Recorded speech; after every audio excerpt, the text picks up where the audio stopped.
Hello, folks. Mark Murphy with TravelTube.com, the destination for travel experts. We have been aggregating great content from travel advisors, yours truly, as well as travel influencers. Anytime we see good content, we want to bring it to bear on TravelTube.com.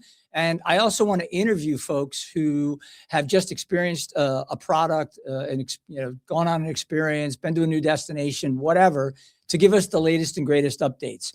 And the reason we do that is because these travel advisors in particular, as well as travel influencers, they are all over the world. They're gathering content, they're gaining experiences. And even if they're in a place where they're not actually shooting content, they can share their insights on what they experienced.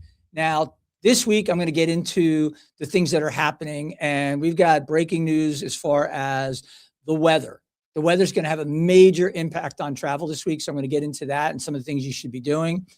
The other thing is what's going on with Minnesota and that unrest and what that means for folks that are outside the United States that were thinking about coming here and how that has such a dramatic impact on how the U.S. is viewed, which leads me to media bias and how the media is literally screwing the inbound travel industry. And how the travel industry is almost mute in terms of its response to all this negativity that's happening. And in a country of 330 million people, when you have something going on in, let's say, Minneapolis, in these areas where you have this ICE activity, yeah, folks, it's a big country. And I'll get into some parallels that we've seen in places like Mexico, and other areas of the world, including Africa, the entire continent, of Africa and what's taken place there, going back to Ebola and a whole bunch of other stuff.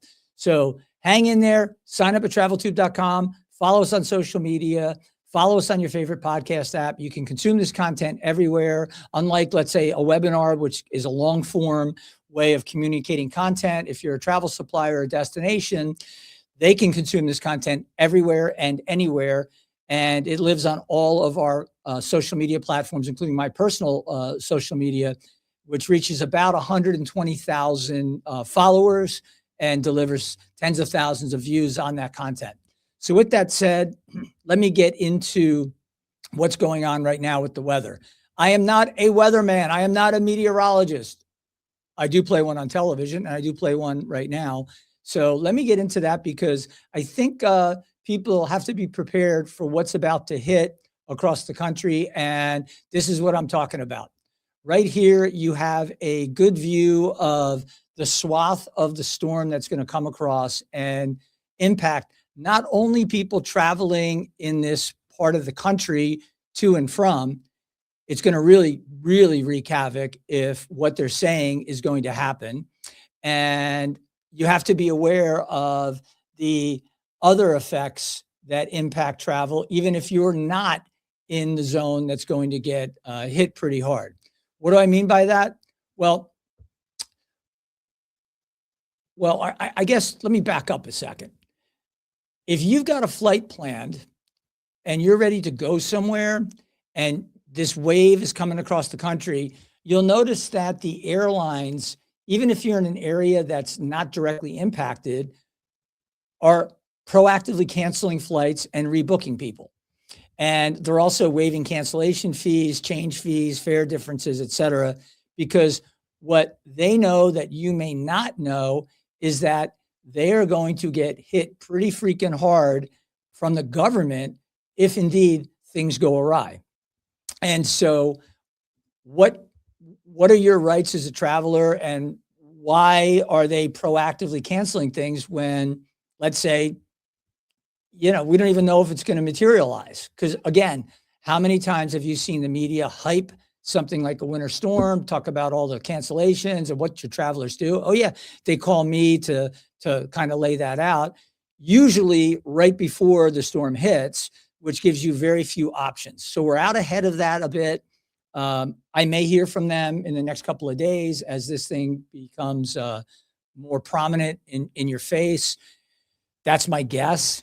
By that time, it's probably going to be a little too late, but that's okay because we're going to get ahead of it and give you the insights. Now, One of the reasons you're seeing the proactive cancellation of flights that you may be on is because of this. What we have here are the rules from the Department of Transportation that say if you strand somebody on the tarmac, and this goes back to the JetBlue incident in February, I think it was around 2011 or 2012.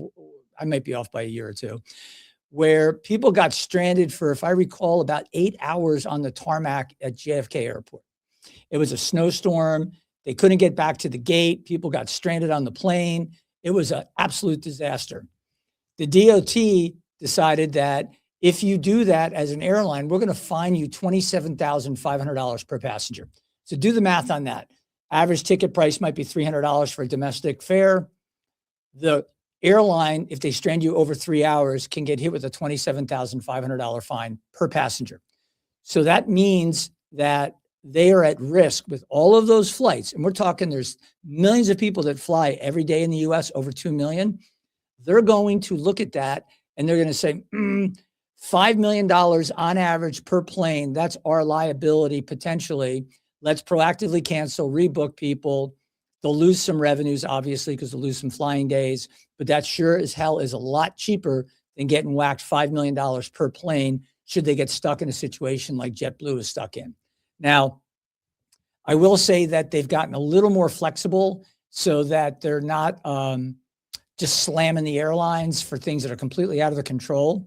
But if the airlines screw up, they've got a massive hit potentially that they're facing. And with that said, you have to be aware of that, and you have to understand what the ramifications are. So as I mentioned, why do you need to be concerned if you're outside of that zone that's going to get hit? Now, again, they're saying up to 180 million people could be impacted by this storm. I mean, I know I'm in Fort Lauderdale, and we're in Florida, especially South Florida. We're not really concerned about this weather. Of course, in the summer and the fall, we're concerned about hurricanes. And everyone's like, I would never live in Florida because they get hurricanes. And yeah, well, guess what? You're getting hit with hail, sleet, snow. They're talking about massive amounts of snow. So I'll take the hot summers in exchange and the potential for a hurricane in exchange for beautiful weather, even though I'm dressed like I'm going to go out and try to find the abominable snowman. Well, with that said, I think that you have to know what happens when something interrupts travel, let's say in the Northeast, and you're in San Diego and it's a beautiful sunny day, just like we have here in Fort Lauderdale. Beautiful weather, phenomenal. You might get some clouds. We might get a little bit of a thunderstorm later today. I'm cool with that because it'll come, it'll rain, it'll go, and it'll be beautiful again within maybe 20 or 30 minutes. That's how it works down here, especially this time of year. The problem you have, let's use San Diego. If your flight is coming from, let's say, Chicago, and you're in San Diego, but you're only flying to Phoenix, could you be impacted? Yeah, because like I said, if your plane's coming from Chicago and you are in San Diego and the flight from Chicago can't get off the ground, even though you're only flying from San Diego to Phoenix, you just got screwed. And that's why you want to look at your airline app, or you want to look at any number of other apps that are out there that will let you see where your flight is, whether it's delayed or not, and where the plane you're going to be getting on, where is it coming in from? And there's a thing that'll say, where's my plane? And it's still on the ground in Chicago. And even though your flight says it's going to be taken off on time, because there's always that gap, you can look and see that, oh my gosh, it'll be over 3 hours flying time from Chicago. The plane hasn't left Chicago yet. My plane's scheduled to leave in 2.5 hours. We know that's not going to happen. And then depending on the weather in Chicago and whether that flight ever gets off the ground, it may never arrive in San Diego that day for your trip. So bear in mind, look at the airline apps, figure out whether or not you're going to get where you need to go, and understand that if you had a travel advisor, they could proactively go look at that and rebook you or make sure you get your refund, because if they cancel the flight, you're entitled to a refund. If you have to get somewhere, let's say you're taking a cruise, let's say you're taking a cruise out of Florida and you're in the Northeast. Well, based on the projections in the Northeast right now, again, you may find that your flight, even though the weather looks good the day you're supposed to fly, it might get canceled because they have to position these planes and they're doing things proactively. And you're like, holy crap, I'm supposed to leave on Saturday on a cruise. It looks like the storm's not going to really get going till later on Saturday. Am I going to get out? And if you get canceled, what's your backup plan? Well, what are you going to do? Could you drive to an airport that's further north, let's say, outside of the zone and be okay? Possibly. Will the airline let you do that? Probably. Will the travel advisor be better at finding those solutions than you as a consumer? Oh, abso-freaking-lutely. And just like I've said on previous podcasts, not every travel advisor is the same. Not every travel advisor is great. There are really great ones. There are really solid ones. There are really bad ones. And the bad ones tend to be the ones that come from those MLM, multi-level marketing groups that sell the dream of, you're going to travel for free. It's going to be wonderful. You're going to have a Mercedes in the driveway. You're going to have a yacht out your backyard because, of course, you're going to be on a waterfront property with an 85-foot dock. Yeah, those people come in. They sell their family and friends some trips. They never get off the ground, literally and metaphorically, and they're out the door. We see that all the time. And those people that do that give the entire industry a black eye, because guess what? That's what people see.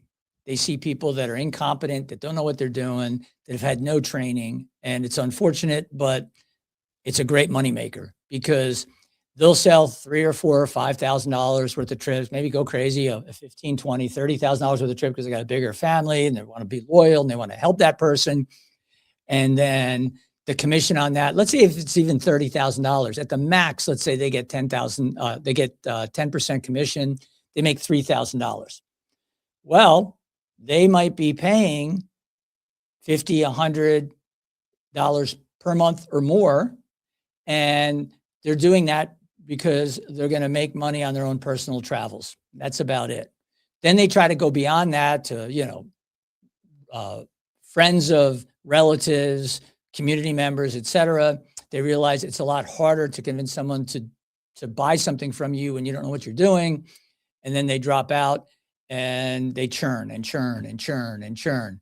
So that's a little insight into the industry. Find somebody that's established, find somebody that's going to do the work for you. And if they are new and they have a good background, let's say somebody who worked in, I don't know, as a teacher, as a nurse, as somebody who knows how to find the information and does the work, even if they're not super experienced, if they're connected with a group where they can leverage that knowledge from the group, they're going to be able to deliver for you. And most importantly, should you run into a problem, they're there to back you up. Now, with that said, I think you get the idea that there are things that you have to do to make sure that you're going to get where you need to go. So again, like if you're doing a cruise, maybe you're going to rent a car and you're going to drive to the port and then cancel your flight and book a one-way back when you want to return. Maybe that's an option. The biggest option would be to get your ass on the road now, even if your cruise isn't leaving for 2 or 3 days, and maybe do like a 2 or 3 day drive. If you're up in, let's say, New Jersey, it's about 16, 17 hours of driving time to get down here to Fort Lauderdale. And if you're going out of Port Everglades, you'll be fine. You could do a couple of cool stops. I mean, if I was doing that trip, I'd probably come down, I'd stop somewhere in the Virginia area. I'd stop again, probably either in Georgia, like, maybe I'd go to Savannah, something like that, a beautiful city. Maybe I'd stop in South Carolina, Charleston. Maybe I'd stop again in St. Augustine, and then I'd make the 4-hour shot straight down to Port Everglades. That's how I would do it. But again, to each their own. But if you want to make sure you don't miss your cruise, you got to be thinking proactively. All right, let's shift gears a little bit. What's going on in Minnesota, folks? What the hell is going on? You got these ICE agents flooding in. They're dragging people out of cars. They're dragging people out of their homes. Sometimes they're detaining citizens. I mean, it doesn't look good. It literally does not look good as you watch this in the US or you watch it from afar. But what's really going on? Are they just indiscriminately ripping people out of cars? No. Are they arresting and deporting citizens? No. They're arresting people that are interfering with law enforcement. So my stance on it is really clear. Anybody who knows me knows that you can't have an open border and a welfare state. You can't say, if they come here, you're going to give them housing, you're going to give them food, you're going to give them medical treatment, et cetera, and for free. And if you do that, you're going to have an unbelievable influx. Well, guess what happened? We had an unbelievable influx. Because of that influx, we now have, depending on who you talk to, at minimum 10 to 12 million illegal aliens that came in under the last administration, plus the ones that are already here and have been here for, in some cases, decades. And then you also have the thought that maybe it's more like 20 plus million that came in just 4 years, because you don't know. You can only know who you see and who you record that either present themselves or get picked up, or that you see on, let's say, a trail cam or something, right? And they can estimate. But the ones that you don't see and you don't catch on those cams, who knows? Who knows? But we know it's a lot. And so the mess was created, and ICE is in Minnesota right now trying to clean that up. Well, why is that happening in places like Minnesota, but it's not happening in Florida? Like, I think to myself, there's none of this surge of ICE agents happening in Florida. But man, it's happening big time in Minnesota. Do they just hate Minnesota? I mean, does the federal government just like, Minnesota, the governor was running for vice president, we're going to stick it? No. What's happening is in Florida, the local law enforcement coordinates with the federal government. The federal government has supremacy. It's called the Supremacy Clause over the states. Now there's states' rights and federalism. That's a different thing. But when it comes to immigration, the feds rule the roost. They control the laws and the enforcement of immigration. So ask yourself a question. If it's not happening in Florida and it's happening in Minnesota, why is that? Here we go. It's happening because in Minnesota and other sanctuary states and jurisdictions, which means they will not work with law enforcement, federal law enforcement. They will arrest somebody. Let's say arrest somebody for a horrific crime. Let's say they arrest them, they charge them, they try them, they convict them, and they go to prison. Well, in that sanctuary state or city, when that person's sentence is up, they get released back into the community, despite the fact that there's a detainer on them to deport them from the federal government. How about somebody that just gets picked up for shoplifting? Oh my God, shoplifting, it's not a big crime. But let's say that person has an order of deportation. Again, in Florida, the feds will get a call because there's a detainer on that person.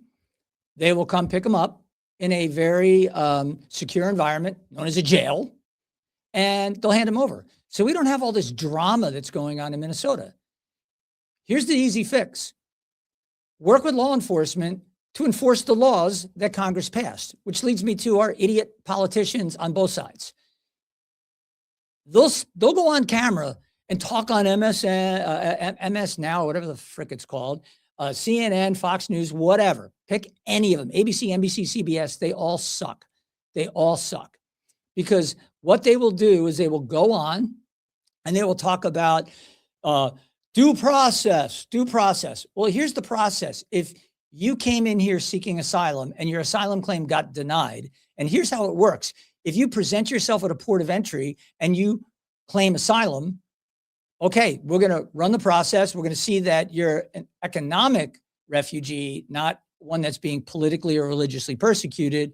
And you came from one of 165 countries and you came through 12 countries to get here. That's not an asylum claim, folks.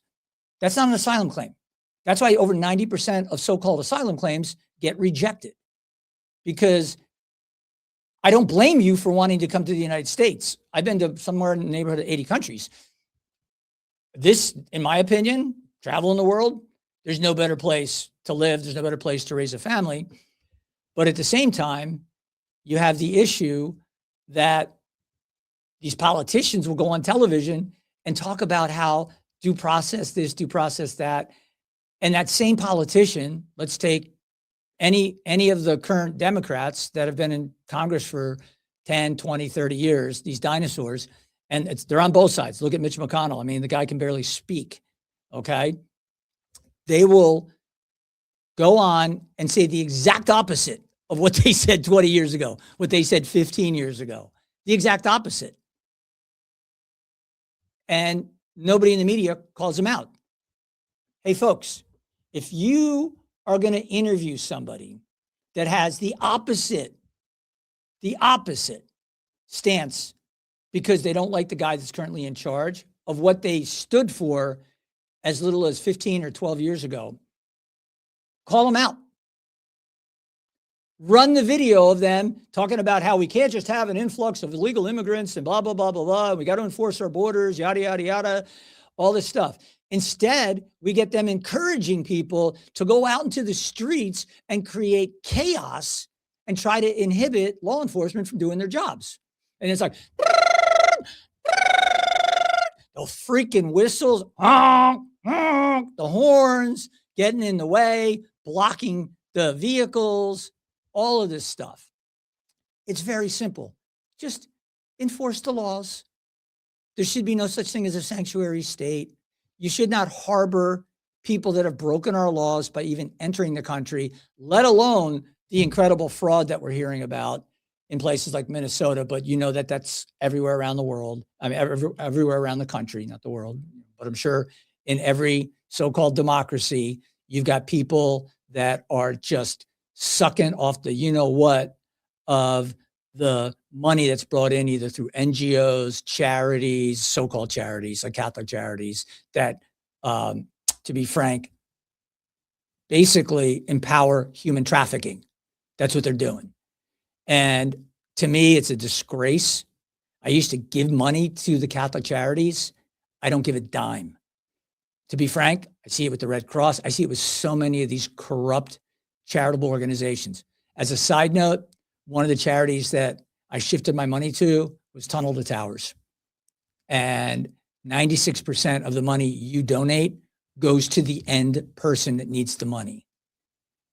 So while people like Stacey Abrams set up a fake NGO and then all of a sudden under this nonprofit get a grant of $2 billion, people like me build businesses, spend decades. If we're fortunate, the business is successful. If we're really fortunate, like I was, we are able to exit the business and get it acquired and be in a financial situation where you left blood, sweat, and tears on the ground for decades. You sacrificed dramatically as an entrepreneur. You created jobs. You trained people who've gone on to do big and better things. But then you've got some scumbag that has never done anything in their life except screw people over and pretend to be virtuous when in reality, what they're doing is they're just being corrupt scumbags. So wake up, Minnesota. Wake up if you're one of these morons with your fucking whistle. Try not to curse and realize that the ICE agent, you may have seen this clip, he pulls up and he's got people trying to block him from enforcing an arrest. And he says to the person there with the, the horns, ice, there's ice in the neighborhood. Lock your doors. Don't come out. And he's like, Ma'am, do you know what we're doing here? We're here because we're arresting a sexual predator. In some cases, it's a pedophile that raped a 12-year-old girl. Okay, guys. In some cases, it's somebody who's wanted for attempted murder, for aggravated assault, you name it. Number one, they shouldn't be in the country. Number two, your local government, who are the people you should be protesting against, are making your streets less safe. But we have to be lectured to by these people about they're the Gestapo, they're fascists. Yet the same people that are doing that were the same people that were totally fine with people in Minneapolis being locked in their homes based on a curfew, where they activated the National Guard under the current governor, Tim Walz. They enacted the National Guard to shoot the equivalent of like a paintball without the paint in it at people that, oh my God, they were standing on their porch after the curfew. They were outside their house, but that's not fascism. Having the quote, stormtroopers going up the street and threatening people that if they didn't get in their house, they were going to get shot with these balls that will leave bruises, etc., everything else. But we have to hear about those poor protesters that are blocking traffic that get hit with tear gas, etc. I'm going to get into the fake news and the media bias momentarily, but that is what's going on in this country. And the reason it's so bad for the travel industry, and people are complaining about Trump is destroying the travel industry with these tariffs and everything else, morons that are so-called journalists that don't even understand what they're writing because they're just so wrapped up with TDS, and they can't even freaking disassociate for a moment and say, how do tariffs impact travel? No, it's the little bitches that are like, oh, well, why are we doing this? And you say to yourself, well, if let's use Canada. If Canada's doing a 240% tariff on dairy products and we do a reciprocal tariff, somehow that's wrong. No, folks, if you want free trade, make it free trade. Tariffs have been around for over 150 years. So they've been around, or maybe I'm off on, but a long time, decades and decades and decades. Yet we're somehow the bad guy because what? We're doing a reciprocal tariff. We're saying we're not going to pay a tariff if you're not going to pay a tariff. And I get how that disrupts the marketplace, but I also remember a former employee who is pretty much every time I see a post, it's completely opposite. It's 180 degrees opposite. I don't know how he has a job because he's always on Facebook posting stupid memes. But at the same time, they're thinking like, oh my God, the tariffs on April 1st, people with retirement plans, they're gonna be destroyed, and these people are on a fixed income and da da da. And I'm like, okay, so the stock market went down. And what did I say? I said, it's important to remember at times like this, the term reversion to mean. What does that mean? It means if a stock drops 20% because of something that has nothing to do with the stock itself, the company itself, that's what's known as a buying opportunity. Or you just sit it out if you already own the stock, because it will revert to mean once the craziness and computer trading and all that has kind of dissipated. And I said, sit tight. Let's see how it plays out. Yeah, but what if they're using that money to live on? Okay, here's a little tip, financial tip. I actually know a little about finance. I actually studied finance in college. That's what my degree was in. Not that I ever worked in the financial world, but I did run businesses. Here's how stupid that is. If you're retired and you've got money invested in the stock market that you need to live on in order to feed your family for the next 2 months, you, my friend, have no clue, because you don't invest in stocks for short term. You invest for long term. So again, it's destroying their 401k. Okay. They're not living off their 401k in terms of having a bunch of stocks in there. If they're 67, 68, 70, unless they're willing to take the risk that you could see 20, 30, 40% downturns. We've seen it, folks. We've seen it in our lifetime. Hello, the dot-com crash. Hello, the financial crisis. Hello, COVID. Hello, tariffs. What happened following all of that disruption? the market continued to trend up. And that's exactly what happened this year. So again, the armchair financial advisors, sit it out. You have no idea what you're talking about. You just don't. So again, look at what's happening in the market. Look at how the media is covering it, and understand that in the travel industry that's been unbelievably silent with what's going on in Minnesota, you're missing the script here. If Minnesota and the media, what's happening in Minnesota and the media's coverage of that is impacting how the world views the US, and it is, and you go on and you post idiotic statements about your feelings, which have nothing to do with reality, then you're damaging the industry you work in. And I'll just give you one example. I went to Egypt about 7-8 months after that whole uprising back to whatever year it was, 2011, 12, around then. What happened? Well, Egypt, you had the media coverage, right? You had the media coverage of what was taking place in Egypt, and that media coverage painted a really dire picture. It was like, holy cow, the whole country's on fire. Tahrir Square, remember Tahrir Square, everything was going crazy.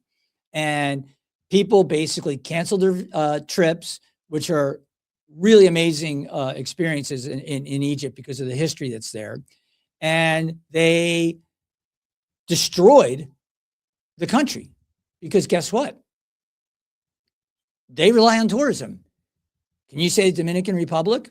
They rely heavily on tourism. What happened? Fake news stories about people dying from drinking alcohol. I won't get into all the details. Complete bullshit. However, once one outlet runs that story, let's take CNN or Fox or whoever, they run that story. All the little keyboard journalists see that story break. They see that it's trending. They jump in, and what do? They do a follow-up story on what's trending, and they start piling on that people are dying in the Dominican Republic because of tainted alcohol. Never happened. Complete BS. Destroyed that industry for over 12 months in the Dominican Republic. So for all the bleeding hearts out there that are like, oh, we have to help these people, this and that, you're complicit in destroying the livelihood of poor people in places like the Dominican Republic when you report complete nonsense that's not factually based at all. And in fact, I'll just dig a little deeper. Excuse me, got to get a little sip of water here. But I'm going to dig a little deeper into the whole Dominican Republic story, because any journalist worth a dime, and FYI, the people that are news readers, they can call themselves journalists. They're not really journalists. They're reading whatever's put in the teleprompter. And they will look at that. They will read it. But you ask yourself, what about the people that are putting the news together at those organizations? Did they ever bother to wonder in the Dominican Republic, how does somebody go into property A, which is owned by, let's say, a Mexican hotel chain, and is 3 hours away from property B that's owned by a Spanish hotel chain, which is 2 hours away from a Dominican-owned hotel chain, brand, whatever. And you had these disparate incidents happen because guess what? People do die on vacation, folks. People have medical emergencies and so on. And how could they connect all of them up like it's some grand conspiracy? And in the end, it only targets Americans. It was like this stealth killer that could infiltrate a mini bar in 3 different places, hours apart, with different employees, different suppliers, in many cases bringing in the, quote, dangerous tainted alcohol that's actually sealed and is produced, let's say bourbon in Kentucky. It's sealed, it's put in a case, it's sent down to, let's say, Moon Grand in the Dominican Republic, and somehow that killed that lady or that person that was there. But at the same time, the other property owned by other people, staffed by other employees, hours apart, tactically did the same thing when somebody drank something else and they just dropped dead. You can't make it up. It's unfortunate, but they ran with that. destroying the entire industry. And back to Minnesota, here's a great example of more fake news. And there have been two stories in the last 24 to 48 hours that were getting everybody worked up because they saw the man, I think he was like around 60 years old, being, quote, dragged out of his house. The Hamong man, he was being taken out of his house. He was in his underwear. He had a blanket on, and they just went in, they ripped him out of his house, and he's an actual American citizen. I go, okay, what's the real story? Oh, they were there because there were two known sexual predators that were illegal aliens that they needed to arrest. Now, again, if Minnesota had done their job and handed these people over to ICE, they never would have had to go to this house, folks. And that's why we don't have this problem in Florida, because we hand them over. But the guy that was in that house was in there, and he had two sexual predators living in the same house. So yeah, they removed him from the house. Okay. And guess what? They are still looking for those sexual predators, but those people were in that house, staying there, living there. So technically the guy's harboring these folks. Might be hard to make that a arrestable offense, because did he actively know that they were being sought, et cetera, et cetera? Was he actively harboring them? Was he actively hiding them? That'll come out or not. And then the other one is about the family with the little baby that was tear gassed in their car, et cetera, et cetera. Yep, not true. The parents got out of the car, left their kids in the car. The car did get did have tear gas, but they weren't just driving back from a basketball game, folks. They were there to protest, to disrupt law enforcement, et cetera. So ask yourself a question: what idiot takes their children to a mass protest where there's tear gas and other things, and people with blocking traffic, and on and on and on? Only idiots. And then what do? They go out and get a GoFundMe going.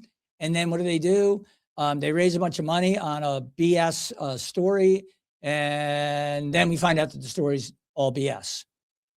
It's literally another grift, another scam, just like we've seen with the whole Somali daycare thing, with these transportation companies, with these other hospice services, and so on. Some people are saying on the financial side that if we could just get rid of all this fraud, we wouldn't be running any deficits. And I'm beginning to think that as more and more of this gets uncovered, they are probably right. And your politicians on the right and the left are complicit in it, not just at the local level, at the national level. So this brings me to, what is travel news? What is travel news? Well, travel news is one of two things. It's either really bad news, plane crashes, cruise ship sinks, norovirus outbreak, somebody died on a trip, or it's just fluff, informational stuff. And there's nothing wrong with the, quote, fluff or informational stuff, because it's things like a property got renovated, a new hotel is opening, a cruise ship is going into dry dock and it's going to be refurbished, or they're going to cut the ship in half, or they're going to expand it and they're going to drop in a middle piece to bring in more cabins, et cetera. They actually do this, folks. They actually can cut a cruise ship down the middle. They can open it up and they can drop in another piece that they've prefabbed and connect it all up, which is absolutely incredible. And that has actually happened. So that's what we're talking about. Now, what's interesting about travel news is you don't really get a lot of good information. So let me just go here and see if I can find this USA Today story. And, you know, it's kind of a funny story because, well, it's not just a story. So let's go here. We're going to go to travel on, I'm going to use USA Today because they claim to be really great at covering the travel stuff. Now let's get that to share for you so you can see it. And I'm going to cancel that, come back. Here we go. Travel news, tips, and guides. That's telling because tips, guides, important. Just like I told you, the winter storm is a news story, but then the stuff I tell you out of that are travel tips and guidelines for making sure you don't get screwed up when you're doing that.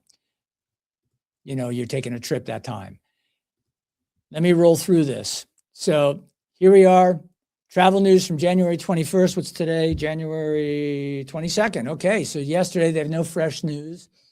They've got Jamaica travel advisory reduced to level 2. What visitors should know. Okay, that's news. Not really earth-shattering because there's always a travel warning with Jamaica because parts of Jamaica are dangerous. Just like there's always a travel warning for Mexico because parts of Mexico are dangerous. If you worked with a travel advisor, what you would know is if you go to Jamaica, you're staying in an all-inclusive 99% of the time. They have security and you're getting picked up at the airport. You're getting delivered directly to your property. You don't leave your property for the most part unless you're going to do a little excursion to, let's say, Dunn's River Falls or whatever. And at the end of the day, you're going to have a great vacation and you're going to support a destination, in the case of Jamaica, that got hit really hard with that hurricane several months ago. That's a good thing to do. And it's fine to cover this story. But then most of the stories are like pack light for stress-free flights. Okay, we want to know that, but is that news? Are overhead bins okay for backpackers? What light packers should know? Again, it's a how-to thing, not news. Score cheap airfare. Doesn't matter what day of the week you fly. That's the kind of story you see all the time. And then you get an actual news story, which is on January 20th, and a United Airlines flight hard landing in Orlando. Again, that's what's going to get the clicks because people will see, oh my God, hard landing. The packing stuff, somebody who's thinking about going on a trip might be like, maybe I'm going to take a look at that story. Universal Orlando is getting a new Fast and Furious coaster. This is what I'm talking about. This is like a press release, okay? They're getting a new coaster. People will be interested in that. And then you get to this story about see why Greenland is amazing in these 14 spectacular scenes. Okay, so why are they doing a story about Greenland? It's freaking January, folks. Who's going to Greenland in January? Nobody. So why did they do the story? Oh, right. They did the story because Greenland is trending. This is what the journalists do. They go on Twitter. They see that, oh, Greenland. What can we come up with Greenland? Can we come up with a story about Greenland? Yeah, here are the 14 best things to do or see in Greenland. And many times they'll create a slideshow because the slideshow will have you clicking on the next slide to see the next place in Greenland that's, has all this natural beauty, this next beautiful photo. And as you go through it and you're clicking on, and in this case, they didn't do a slideshow. They just did a scrollable story. They're serving ads. And that's how they make money. It's about advertising. Is it about this Greenland story? No, they pulled it out of their you-know-what because it was trending. And I've got nothing against it, but this isn't news. It's just information. So again, distinguish that when I get a call from a network that wants to talk about what's going on in the world of travel, I get a call when bad things have already happened or bad things might happen, or the fact that everybody's, checked out. There's not a lot of real news going on. So they'll call me up to say, hey, it's Christmas time. What should people think about with their travels? Well, you should have called me 3-4 months ago and I could have told you how to properly book that trip using a travel advisor, how to save money on that trip, how to do all this other stuff. But the problem is you're calling me the day before they're leaving. Literally. Not much help at that point in time, but it's a filler spot. I'm happy they call me. But it gets a little monotonous, folks, because it's pretty typical. Pretty typical. So that's what you're dealing with in the world of travel this week. So to wrap up, if you got a plan to be on a cruise, call your travel advisor. If you booked it yourself, do it yourself. And I don't envy you, but figure out what is going on. Figure out what your backup options are. Get out of Dodge fast if you can. And, take a couple extra days off of work, drive down if it makes more sense. If you're going to drive down, look at the one-way rentals and how they look in terms of price and drop off, et cetera, and then figure out whether or not that makes sense. Or if you're going to just use your own car and do the round trip drive, great, whatever it is, but make sure you don't miss your cruise, because if you book your own airfare and you book your own cruise, it's on you if the ship leaves without you. If you use a travel advisor. They booked your flight with the flight team at the cruise line. Then that cruise line will get you on your way to the next port that the ship's going to be at, and you can catch up with the ship. But again, your travel is going to be disrupted. That's why it's important to have travel insurance. That's why it's important to make sure there's, trip interruption coverage. If your trip gets interrupted for any reason along the way, if it turns out that you have to cancel that trip, make sure you have what's called cancel for any reason insurance, and on and on and on. Again, travel advisors deal with this on a daily basis. They work directly with the insurance companies. They know the ins and outs of the policy. Make sure you are covered 8 ways to Sunday. Hopefully you'll never need it, but if you do, you're going to want to have that coverage that protects you. And again, I'll remind everyone, this is a platform where we try to feature travel experts, travel insights. We want to aggregate the knowledge base of these travel advisors and influencers around the world and bring their information to bear for you. So do us a favor, follow us on the podcast app that you like, follow us on traveltube.com by just opting into the email, and please follow us on social media, whether it's TikTok, Instagram, Facebook, you name it, traveltube.com. That's the logo. That's what it looks like. There's people that have used the name outside of the United States that I don't have control over, but nobody has traveltube.com. We are it. Thanks for tuning in. Thanks for paying attention. Thanks for everything. And we will catch you on the next round here at traveltube.com.